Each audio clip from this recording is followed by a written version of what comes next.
From the Lincoln Journal-Star, this is the Life in the Red podcast with Luke Mullin, Amie Just, Brent Wagner. Hey folks, welcome back to the Life in the Red podcast. Luke Mullin here today, joined by Amie Just and Brent Wagner, here to talk some Nebraska volleyball with you again. Huskers officially off to the Final Four. Great accomplishment for this year's team. Oh yeah, absolutely. And this was the goal all season. They weren't shy about it. Race for the Roses had been their mantra all season. It was on their poster. It's on their merch. Like they'd been talking about it forever. And so feels like they accomplished that, but they're not done. Absolutely. So we'll talk about how they got the job done here against Wisconsin in the Elite Eight. Of course, preview the Final Four, the national championship run, all four teams that are in the field. But as we talk about how the Huskers got here, the home winning streak, you wrote a nice story about that a couple of days ago, Brent.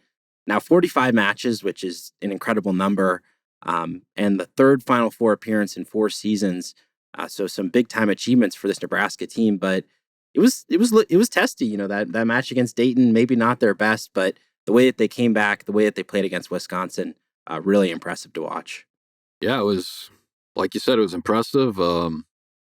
They had in the first set they had a 4-0 run there that kind of got up some separation, but then when Wisconsin got it back, they didn't let it slip away. Really important to win that first set, I thought. And then the second set, they got out to a 12-4 lead. Merritt Beeson had a great serving run. Harper Murray had some great kills from the back row. And yeah, they just, at that point, they clearly had all the momentum in the match. Really, that first set, so back and forth, that one was really key. And the way Nebraska came out in the second set, as you said, was really important. But just what did you think of the way that they responded, from dropping that set to Dayton? Obviously this was a Wisconsin team that could have pushed them all the way, but to get that job done in 3 sets, for the third time this year against Wisconsin, by the way, really interesting to see that. Yeah, I thought that was one of the more impressive things about it. It just was this Wisconsin team, while a little disjointed at times, is still one of the best teams in the country. And so for Nebraska to have their number, not just once, not twice, but 3 times, and sweeping them all 3 times this season is incredible. Yeah. And of course, I think all aspects of the game, we're clicking for Nebraska, but the defense, that was something that had to stand out. Lexi Rodriguez, and folks around here, they've gotten used to it, her flying around all over the court for digs, but another phenomenal match from her. And I think, let's just take a moment to celebrate a great Nebraska career for her. Been a key part of now 3 Final Four teams in 4 years, which is incredible.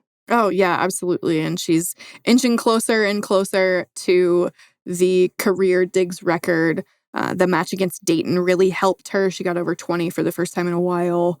And she didn't lose at home for the last 2+ years, which is crazy. Yeah, pretty good track record, pretty good player, no doubt about that. But, it wasn't just Lexi. All sorts of players were digging balls. Harper Murray was flying off the court. She was great in the back row, too. And the block was pretty good at some points, too. So just what'd you think of Nebraska's defense? It was amazing. It's always good. And then it went to another level. Wisconsin obviously has some, the best attackers in the country. Bergen Riley was really good on defense again. One of the best defensive setters in the country. Doug Franklin on the line a couple times. It was really impressive. Lainey Choi Boy had some great ones. And there were some big blocks. Especially in the third set, they got Devin Robinson a couple times where, just to really shut down Wisconsin one last time, I think. They needed to slow down those phenomenal Wisconsin hitters, and Nebraska did that. They hit 210 and held Wisconsin to 126 hitting percentage in that one. And then on the offensive side of things, Nebraska, they did really well, staying in system, a lot of these, long rallies, fed those hitters. And Taylor Landfair, man, she had a phenomenal first set in particular, 13 kills in this one. Yeah, I am really happy that Taylor got to be a big part of this win. Because before she got here, she's never been to a Final Four. She'd never won a Big Ten championship. And so for her to be able to be a piece, not the piece, but a piece in making this happen, that has to be really fulfilling for her. And Andy Jackson and Harper Murray also had 10 kills apiece. And for Harper Murray in particular, it just felt like that match where third set, you need those big kills. Nebraska was so comfortable going to her. She came up with a lot of those big kills in this one. Yeah, I mean, the back row attacking was amazing. I mean, they had to. It was really important to attack up the middle with either with the middle blockers or with the back row attack with those. When you got Schreck over there and you got Franklin over there, you got Carter Booth. That's a good area to attack. And yeah, Wisconsin wasn't able to stop the back row attack very much. It was really impressive. So Nebraska, they punched their ticket, of course, into the Final Four with that win. And of course, as a result of that, I mean, it was an electric atmosphere, at least from what I could see on TV. I mean, you guys were in there. Just how electric was the Devaney and all the fans who were there? Yeah, it was about as loud as I've ever heard it, especially there are some points in different matches over the years where it's been extremely loud, but this felt sustained energy throughout the entire match. John Cook even commented on it post game, and it was awesome. Like, it was one of the best atmospheres in there, which is what you want, not just against Wisconsin, though that does help, but for an Elite Eight match. And the players, they took that lap around the court again after things. Rebecca Alec had the regional trophy out. She's letting the fans get the hands on that. I mean, that's pretty cool for the players. They're running around the court. Yeah, it's one of the great traditions on the last home match of the year, whether that's after the second round or after the regional finals. Yeah, it's always a little better when you're hosting the Elite Eight match and you get to take a lap around. And yeah, it was sustained loud, and there was just when the ball was in the air, there was just an anticipation for what was going to happen. And yeah, lots of great photos and lots of great videos coming out of that match. Absolutely. And other really good NCAA tournament action around the country as well to talk about. All number one seeds advancing into the Final Four, all four of them. That's the first time that's happened since 2008. And, maybe different paths, different journeys that some of these teams were on. And, Pittsburgh, obviously one of the favorites for the national title. Oregon, they nearly shocked them. It was a 5-setter. Olivia Babcock had to swing away in that one, 31 kills in the end. And Pitt did get past Kentucky a little bit easier in their Elite Eight matchup, but a little bit of wake-up call for Pitt in that one. Yeah, I think so. They hadn't been tested a lot.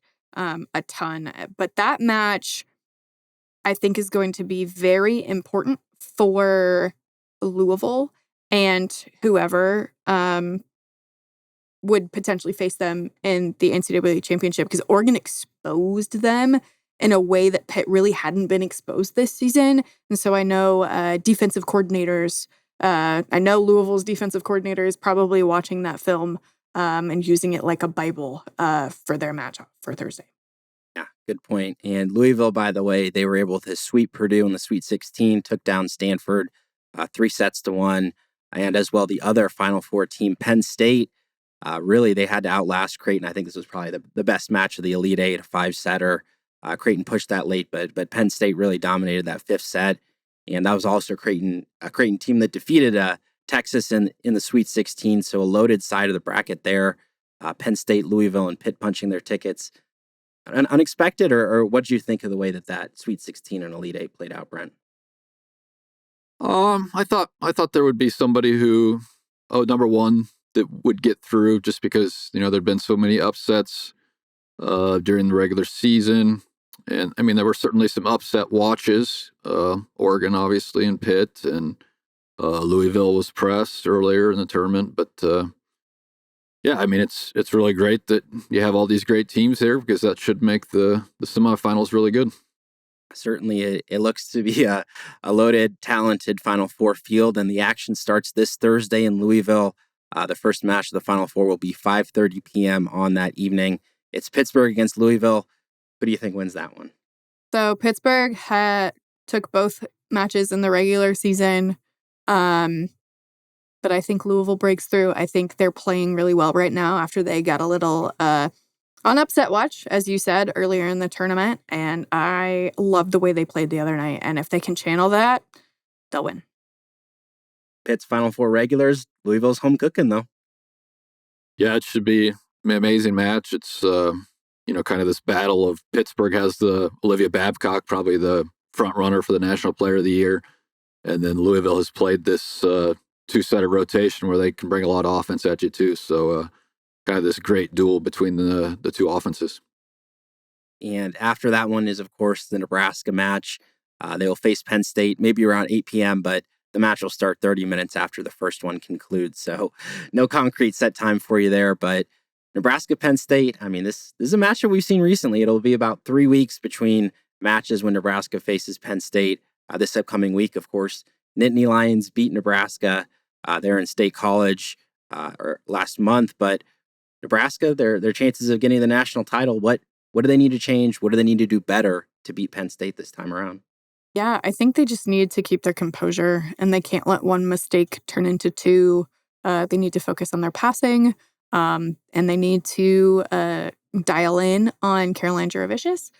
She went off in the match that they had just a few weeks back, and also containing Maggie Mendelson will be big for them. And of course, they have a ton of different weapons. Jess Merzick was incredible. She was named the Penn State Regional Most Outstanding Player, and duly so.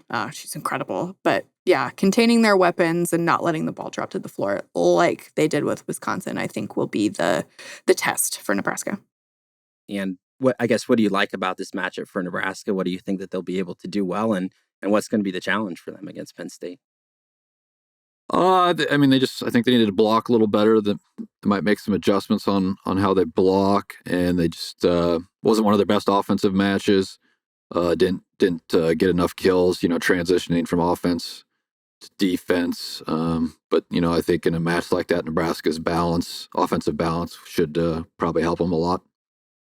And as the Huskers go for this national title, I mean, you mentioned it kind of at the start, Amie, but it's been their goal all year. I mean, 2 matches left to get the job done. Just hearing, some of the reaction from the players and John Cook after, punching their ticket. Just what do you think of the mindset and the excitement amongst this group? Oh, they're super excited. They feel almost like vindicated. This is, what they'd been working towards all season, and it happened. It wasn't a perfect season. But they did win the Big Ten, which is really difficult to do.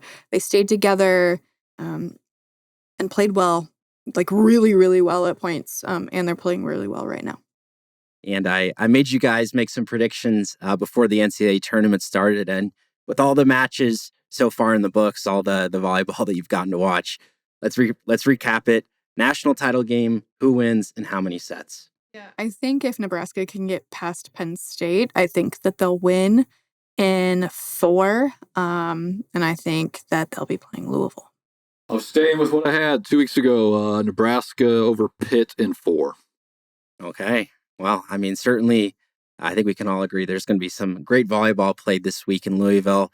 And for all of you out there who are looking forward to that, make sure to stay tuned to journalstar.com. Of course, Amie and Brent, they'll be hard at work out there to bring that coverage to you. Lots more to come from this Nebraska volleyball NCAA tournament run. But that'll do it for today's episode of the Life in the Red podcast. We'll see you again next time. Thank you for listening to this week's Life in the Red podcast. Our theme music is composed by Sasha Indy. The stories continue on journalstar.com.